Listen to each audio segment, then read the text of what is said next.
design show. And one thing that we were discussing earlier is vintage is not just one thing. Many people think of it as mid-century modern, but in fact, you're here to say that it's a bit broader.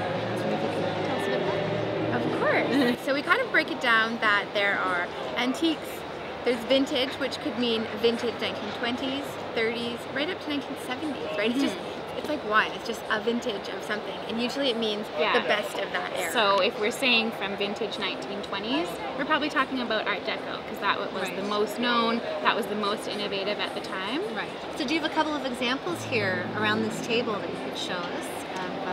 So I mean, even if you just start with the table itself, it's right into that antique category. It's an arts and crafts table. And something that we talk about is when you notice antiques, it's anything over 100 years old. You can generally tell by the detail, the craftsmanship, the quality, and often the price tag. That's something that's going to set the antiques apart. If we wanted to talk about vintage going way back, kind of the 1700s from France, often we see that feminine, really girly Rococo style, but you don't necessarily have to have just a piece. So we have this bench that we're using as a seating spot for the table, and it's derived from the principles of that style because at the time they were using seating that was so much more comfortable and really meant for lounging around and enjoying your meal for a long time. Days-long parties, of course they wanted to do that. So this is contemporary piece, or it's a contemporary, and it's vintage us. Exactly.